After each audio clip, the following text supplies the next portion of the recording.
Noches, el día de hoy les vamos a hacer un audiovisual sobre lo que son las energías limpias, específicamente del documental Energía Solar y Energía Solar Fotovoltaica y Ovejas.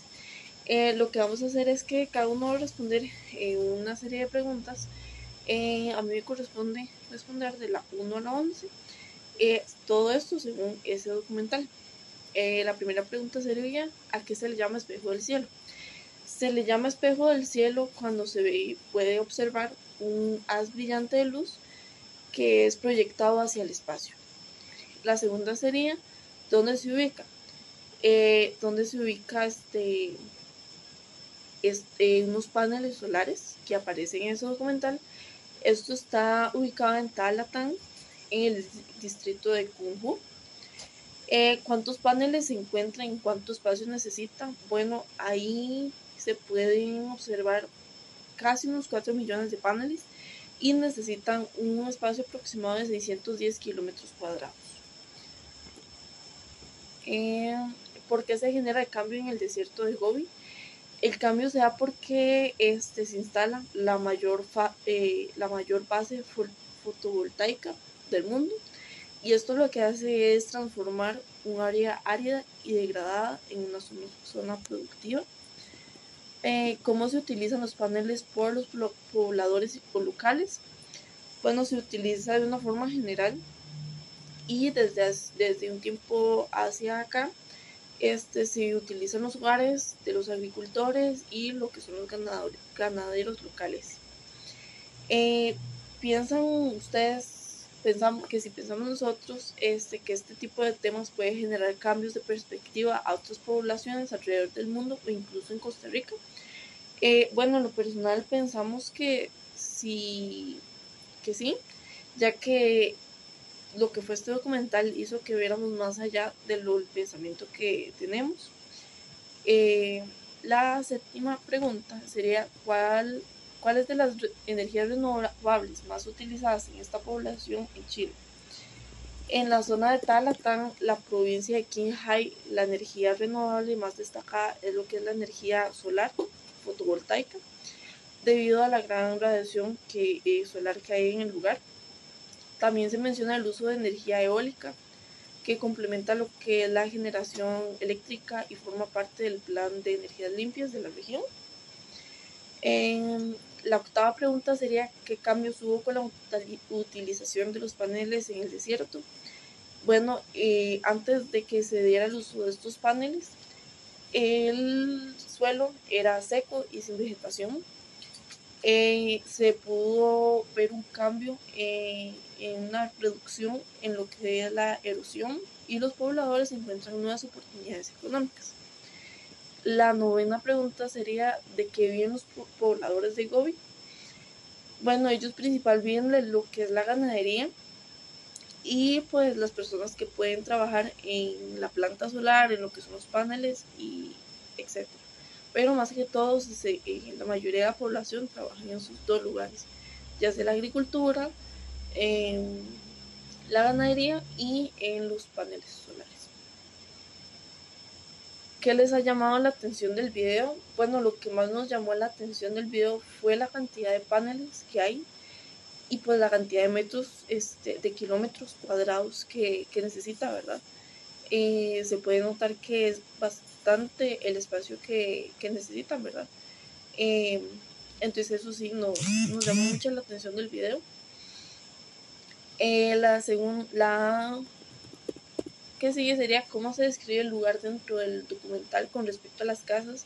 Bueno, el documental habla mucho de que antes las viviendas eran muy simples y adaptadas a lo que es la vida nómada o seminómada. Muchas de ellas eran dispersas y muy modestas. Pero tras el desarrollo del proyecto, algunas comunidades cercanas cuentan con casas mucho más sólidas, con mejor infraestructura, y ya poseen lo que es el acceso a la electricidad limpia, y pues esto ayuda a mejorar la calidad de vida y la comodidad de los habitantes. Bueno, como siguiente pregunta, en el punto número 12, nos preguntan cuándo comenzó el cambio. El cambio se presenta en el 2012, cuando empiezan a evaluar y cuando se empieza a ejecutar el proyecto de los paneles solares. En el siguiente punto se nos pregunta si existían las condiciones para las ovejas. La respuesta claramente es que no, porque gracias a las sequías, gracias a tanta arena, a que costaba mucho que el agua que llovía generara vegetación, pues claramente no habían condiciones de comer, de beber agua para las ovejas y claramente se perdía mucho ganado en el rebaño de las ovejas. ¿Existe responsabilidad social y empresarial en lo realizado? Y la respuesta es que sí, ya que es un proyecto demasiado grande, un proyecto con muchas investigaciones, un proyecto que no pensó solamente en el dar energía, sino en el mejorar el área en el que se estaba ejecutando el proyecto, que era un área demasiado afectada. Bueno, se nos pregunta que si hubieron problemas con la utilización de los paneles, perdón. Y sí, claro, la arena, el polvo se acumulaba en el panel, lo cual hacía que tapara el choque directo del sol en el panel. Esto generaba una disminución en los voltios que generaba el panel hacia la ciudad. ¿Qué sucede con la arena? Bueno, se empezaron a realizar turnos de limpieza con agua, más que todo, para solventar el problema de la arena en los paneles. ¿Y qué pasa con esta agua como siguiente punto? Bueno, gracias a los turnos de limpieza, gracias a la lluvia, gracias a que de los paneles caía en las limpiezas que se hacían, que eran a base de agua, porque solamente con eso se pueden limpiar los paneles. A la hora de esa agua caer al suelo, se empezó a generar, gracias al exceso de agua claramente, la vegetación que hoy por hoy es la que se encuentra en la zona. Como siguiente punto, se nos pregunta que qué pasó con el microclima. El microclima mejora gracias al finalizar el proyecto con la vegetación con la vegetación que genera el agua caída al suelo, ya que se disminuye el calentamiento en el subsuelo de los terrenos. Y bueno, se nos pregunta que si se generó alguna crisis. Y sí, se generó una crisis gracias al aumento de hierbas que tapaban ya con su sombra el, el panel solar, lo cual hacía disminuir lo mismo que cuando caía arena, disminuir el impacto del rayo solar como se necesita en el panel solar, y eso hacía rebajar voltios que eran claves para los habitantes.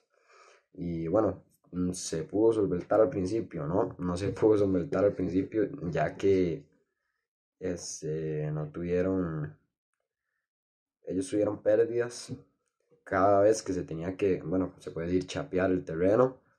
Se tenían que invertir por ahí unos 100.000 guanes para poder solventar un poquito las sombras de las hierbas. Y bueno,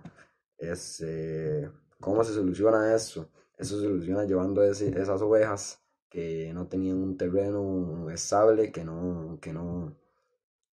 ya no podían seguir viviendo en esas condiciones de sequía, hacia el terreno que ahora crece hierba, que tiene bastante agua, así mejorando pues claramente la producción de la energía, con las ovejas comiendo la hierba que está tapando los paneles, y así manteniendo una forma saludable a las ovejas. Muchas gracias. Muy buenas, profe. Bueno, a mí me toca responder las preguntas desde la 22 hasta la 26. La primera pregunta dice que qué pasó con las ovejas. En las ovejas tenía una dificultad más que todo para la sobrevivencia de ellas, más que como eran una zona muy, ¿cómo le puedo explicar? Muy llena de arena y pasaban muchas olas y todo, y no tenían buena tierra para poder sobrevivir, entonces le afectaba más a la convivencia de ellas y poder sobrevivir en la zona. En la 23 dice fue conveniente al unir fuerzas. Claro que sí, fue muy conveniente al unir fuerzas, porque para el total, para poder como poder arreglar la situación que estaba sucediendo en esa zona en Halatan, al unir fuerzas más bien crearon una zona muy especial para ellos, porque fue una de las zonas más grandes que existen hasta el momento, que sería una zona hidroeléctrica y también solar, que ellos crearon paneles. ¿Y qué beneficios crearon? Crearon lo que es plantas de electricidad, que serían las paneles solares, que sería lo que es la planta hidroeléctrica, y también crearon mejores sostenibilidad para la gente que vivía en esa zona. Llevó riquezas, llegaron bastantes riquezas sinceramente, porque también tuvieron algunos beneficios, que esos beneficios fueron como la agricultura mejoró, también mejoró lo que era la riqueza en el sentido de las plantas hidroeléctricas, que también generaban más energías ahora, que ahora tienen una mejor estabilidad para poder crear el cultivo y poder mantener su hábitat normal como ellos lo tenían anteriormente. A comparación, como ellos lo tenían anteriormente, más bien estuvo muy complicado, porque en sí ahora pudieron mejorar y evolucionar esa situación que estaba sucediendo, que no podían tener cultivos ni nada de eso. Y se restauró la vida de la comunidad, claro que sí, se restauró la vida de la comunidad, más que todo que afectó bastante a los ciudadanos de la zona, que también por las olas de arena que sucedían no podían ni sobrevivir algunas personas y algunos animales, y tampoco podían mantenerse lo que eran algunos cultivos. A partir de ahora en adelante más bien ha evolucionado y ha mejorado un poco más en lo que es en la zona de los cultivos y ganadería. Bueno, a mí me toca responder de la pregunta 27 a la 31. Iniciando con la pregunta 27, ¿se eliminó el desierto de Gobi? Realmente no, el desierto sigue existiendo, pero en Talatán, donde no había vegetación, se instaló la planta más grande del mundo, que esto llegó a mejorar el clima local y permitió el crecimiento de las plantas. La pregunta 28, ¿qué cambios hubo? Hubo más humedad gracias a las lluvias, el suelo se volvió más fértil, más fresco, menor erosión, los paneles ayudan a retener la humedad. Entonces, un ejemplo sostenible, la energía solar también ayuda al medio ambiente. En la pregunta 29 tenemos, ¿debemos imitar este ejemplo? Pues sí, la energía solar no solo produce electricidad, también recupera zonas degradadas y apoya al desarrollo sostenible. Puede replicarse en otras regiones secas como signo de apoyo también, porque las energías nos están demostrando que son para mejora y no solo como para decir es que voy a utilizar esto para tener mejor energía solar, sino es porque genera una gran disminución de contaminación, digamos, como mencionaba antes, la erosión que produjo más humedad gracias a las lluvias, por la limpieza de los paneles, el suelo se volvió más fértil. Entonces, sí, hay que imitar el ejemplo para poder ayudar al medio ambiente, por decirlo de una manera. La pregunta 30, ¿qué energías limpias conocemos y usaríamos? Yo usaría la eólica con el viento, bueno, que se utiliza gracias al viento, la solar en techos y campos grandes con plantas, y la biomasa con los residuos orgánicos. La pregunta 31, ¿cuáles no usaríamos y por qué? La energía nuclear produce riesgos muy altos y accidentes, aparte de que los residuos son demasiado peligrosos y son con costos muy elevados. Y las grandes hidroeléctricas o solares, pero las que son mal planificadas pueden dañar el ecosistema, por lo que deben hacerse con extremo cuidado.